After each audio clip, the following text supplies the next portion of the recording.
Okay guys, ഇത് സാധാരണ എല്ലാ പ്രാവശ്യത്തെയും പോലെ ഗിവ് അവേന്റെ പൈസ അല്ല. ഇത് എന്ന് വെച്ചൊരു കാര്യമുണ്ട്. നമ്മൾ 2 ദിവസം മുന്നേ ഒരു ഗിവ് അവേ കൊടുത്തിരുന്നു. അപ്പം അതിന്റെ താഴെ കമന്റിൽ വന്നിട്ട് ഒരു ഇത്ത വന്നിട്ട് മോനെ പൈസ എനിക്ക് തരുമോ, ഒരു സർജറി ചെയ്യാൻ, എനിക്ക് വേറെ വഴിയില്ലാത്തതുകൊണ്ട്, അങ്ങനെയൊക്കെ പറഞ്ഞൊരു കമന്റ് ഇട്ടു. അപ്പൊ അത് കണ്ടപ്പോ ഞാൻ ഒരുപാട് ആഗ്രഹിച്ചൊരു കാര്യമാണ്, ആ ഗിവ് അവേ എങ്ങനെയെങ്കിലും ആ ഇത്താക്ക് കിട്ടണേന്ന് ഞാൻ കുറെ ആഗ്രഹിച്ചതാണ്. പക്ഷെ അത് നടന്നില്ല. 2 ദിവസം മുന്നേ നമ്മള് ഗിവ് അവേന്റെ വിന്നേഴ്സിനെ സെലക്ട് ചെയ്ത് വിന്നേഴ്സിന് പൈസ കൊടുത്തു. കാരണം വെച്ചാൽ നമുക്ക് ഗിവ് അവേന്റെ റൂൾസ് ഒന്നും തെറ്റിക്കാൻ പറ്റില്ല. റാൻഡമായി തൊപ്പിയുടെ ഈ ഒരു വീഡിയോ കണ്ടപ്പോഴേ ഞാൻ കുറച്ച് പുറമോട്ട് പോയി. അതെന്ന് വെച്ചാൽ 2-2.5 വർഷം മുമ്പ് എനിക്ക് തൊപ്പിയെ എന്താ പറയണ്ടേ, സോഷ്യൽ മീഡിയ തൊപ്പി എന്ന് പറയുമ്പോഴും ഞാൻ ആ പടം കാണുന്ന ഒരു ചുരുണ്ട മുടി ഇങ്ങനെ കോർത്ത് ഇങ്ങനെ ഇട്ടില്ല, ചകിരി പോലെ. അപ്പോൾ ഇടയ്ക്കിടയ്ക്ക് ഇങ്ങനെ പുള്ളിയുടെ ഒരു ഫോട്ടോ, അത് മാത്രമാണ് ഞാൻ കണ്ടുകൊണ്ടിരുന്നത്. അങ്ങനെ ആയപ്പോഴത്തേക്ക് ഞാനൊരു കാര്യത്തിന് വേണ്ടി ഒരു വീട്ടിൽ പോയി. വീട്ടിൽ ചെന്ന സമയത്ത് ആ കൊച്ചനെ എടുത്തിട്ട് ആ വീട്ടുകാരിട്ട് അടിക്കുന്നു. ആ കൊച്ചിൻ്റെ അച്ഛൻ, നമുക്കറിയാവുന്ന ഒരു അണ്ണനെ, ആ കൊച്ചിൻ്റെ അച്ഛനെ എടുത്തിട്ട് അങ്ങ് അടിച്ചപ്പോൾ നീ എന്തിനാ തൊപ്പിയുടെ വീഡിയോ കാണുന്നത്, നിന്നോട് കാണണ്ടേ എന്ന് പറഞ്ഞു. കാരണം വെച്ചാൽ ഇപ്പം പറയുന്ന മൊത്തം തെറിയാണ്. തെറി, ഉടുപ്പില്ലാതെ ഓരോ കോമാളിത്തരം കാണിക്കുന്നത്, ഈ പാറ്റ് പൊക്കുന്ന, തുണി പൊക്കി കാണിക്കുന്നു, ഇങ്ങനെയുള്ള ഓരോ കോപ്രായങ്ങളൊക്കെ കാണിക്കും. അപ്പോൾ പേരൻസ് എന്തോ പറയുന്നത്, ഇത് കാണരുത് അങ്ങനെ. അപ്പോൾ ഒന്ന് ചിന്തിച്ചു നോക്കുക, അവരുടെ ഭാഗത്ത് നിന്ന് നോക്കുകയാണെങ്കിൽ 100% ശരിയാണ്. കാരണം അതുപോലത്തെ കാര്യങ്ങളാണ് പുള്ളിക്കാരൻ കാണിച്ചു തുടങ്ങിയത്. അതുപോലെ വൃത്തികേട് വെച്ചാൽ അതുപോലത്തെ വൃത്തികേട് സോഷ്യൽ മീഡിയ വന്നിട്ട് അതുപോലെ തെറി, അത് ഇത് മറ്റേന്ന് മറിച്ചിട്ട് നമുക്ക് തുറന്നു നോക്കാൻ പറ്റാത്ത ഒരു രീതിയിലാണ് പോയിക്കൊണ്ടിരിക്കുന്നത്. ഞാൻ വെച്ചാൽ പിന്നെ ഏത് വാളിയാന്ന് വിചാരിച്ചത്. പക്ഷെ എന്താ പറയുക, അതിനുശേഷം പിന്നെ പുള്ളി ഒരു റിലേഷൻഷിപ്പിലായി, ബ്രേക്കപ്പായി. ഒരു ദിവസം ഇങ്ങോട്ട് വന്നിട്ട് മുടി മുറിച്ചിട്ട് ഇനി എനിക്ക് പറ്റില്ല, ഞാൻ തൊപ്പിയല്ല നിഹാദാന്നും പറഞ്ഞിട്ട് നിഹാദായിട്ടേ വരത്തുള്ളൂ പോയി, എല്ലാം ഇട്ടിട്ടാന്നും പറഞ്ഞിട്ട് പോയി. പിന്നെ എൻ്റെ മോനെ ഒരു തിരിച്ചു വരവ്. ഈ ഒരു തിരിച്ചു വരവെന്ന് പറഞ്ഞാൽ ഒരു മനുഷ്യന് ഇങ്ങനെയൊക്കെ ചേഞ്ച് ആവാൻ പറ്റുമോ എന്ന് ഓർക്കുമ്പോഴേ അതിൻ്റെ ഏറ്റവും വലിയൊരു ഉദാഹരണം, എക്സാമ്പിളാണ് നമ്മൾ ഈ കാണുന്ന ഈ തൊപ്പി. ചില ആൾക്കാർ എന്താ പറയണ്ടേ, എൻ്റെ ഫ്രണ്ട്സൊക്കെ ഭയങ്കര എക്സിക്യൂട്ടീവ് ലുക്കിലൊക്കെ നടന്നവന്മാരിപ്പോൾ വാളിയായിട്ട് കിടപ്പുണ്ട്. അത് ചില റിലേഷൻഷിപ്പൊക്കെ പൊട്ടിപ്പാളീസായതിനു ശേഷം.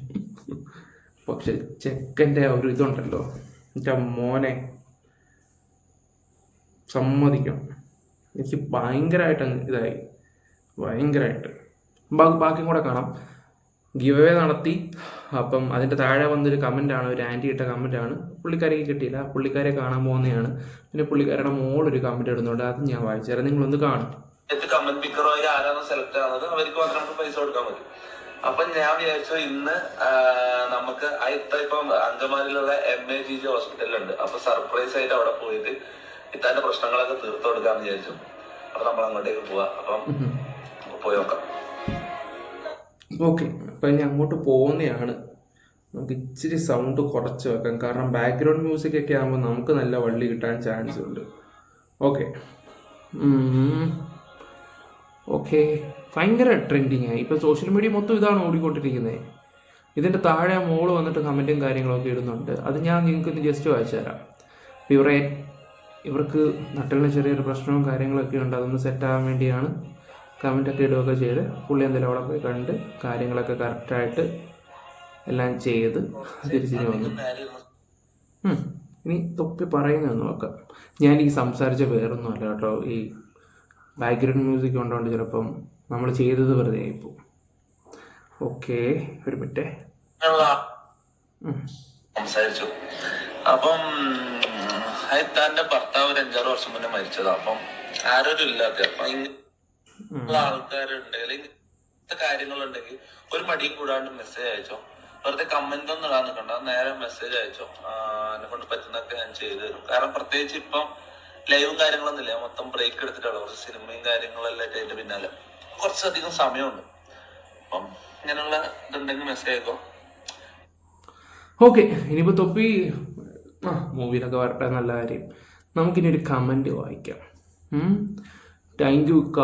ആ കൊച്ചനാണ് ഈ ഉമ്മേൻ്റെ, ഇപ്പം നമ്മൾ കണ്ട മോളിട്ട താങ്ക് യു ഇക്ക, എൻ്റെ ഉമ്മയാണ് ഇത്. ഒട്ടും പ്രതീക്ഷയില്ലാത്ത ഇരുന്നപ്പോഴാണ് നിങ്ങൾ വന്നത്. സത്യം പറഞ്ഞാൽ സ്വന്തം ബന്ധുക്കൾ പോലും ഒരു നോക്ക് തിരിഞ്ഞു നോക്കാതെ സഹായിക്കാതെ എന്ത് ചെയ്യുമെന്ന് വിചാരിച്ചിരുന്നപ്പോഴാണ് സഹായമായി നിങ്ങൾ വരുമെന്ന് കരുതിയില്ല. ഒരിക്കലും മറക്കില്ല. ഈ കടപ്പാട് നിങ്ങളുടെ കൂടെ പടച്ചോൻ എന്നും കൂടെ ഉണ്ടാവും. ഓക്കെ, അങ്ങനെയാണ് അവർ എഴുതി വെച്ചിരിക്കുന്നത്. ഒന്നാമത്തെ കാര്യം എന്ന് വെച്ചാൽ ഞാൻ കണ്ണാടിയും വെച്ചിട്ടില്ല, ഇത് നല്ല രീതിയിൽ സൂം ചെയ്യുകയും വേണം. ഓക്കെ, എന്തായാലും ഒരുപാട് സന്തോഷമുണ്ട് ഈ ഒരു വീഡിയോ കണ്ടപ്പോൾ. എനിക്ക് ചെറുതായിട്ടൊരു കോണ്ടന്റ് പോലെ നിങ്ങളുടെ അടുത്ത് ചെയ്യണമെന്നുണ്ടായിരുന്നു, അതുകൊണ്ട് ചെയ്തതാണ്. ഇപ്പോൾ എങ്ങനെയുണ്ട് തൊപ്പിയുടെ ഒരു വളർച്ച? അന്ന് എല്ലാവരും കുറ്റപ്പെടുത്തിയ ആൾക്കാർ ഇപ്പോൾ അവന് വേണ്ടി കൈയടിക്കുന്നുണ്ടെന്ന് കാണുമ്പോൾ തന്നെ ഒരുപാട് സന്തോഷമുണ്ട്. കാരണം ഒരുപാട് ആൾക്കാർ അവനെ കുറ്റപ്പെടുത്തിയിട്ടുണ്ടായിരുന്നു, ഒരുപാട് ആൾക്കാർ. ഓക്കെ, എന്തായാലും ഇതുപോലൊക്കെയുള്ള നല്ല നല്ല കാര്യങ്ങളൊക്കെ എല്ലാവരും ചെയ്യട്ടെ നൈസായിട്ട്. Bye, love you guys. നിങ്ങളുടെ അഭിപ്രായങ്ങൾ കമൻറ്റ് ബോക്സിൽ രേഖപ്പെടുത്തുക. വീഡിയോ ഇഷ്ടപ്പെട്ടാൽ ലൈക്ക് ചെയ്ത് സപ്പോർട്ട് ചെയ്തു.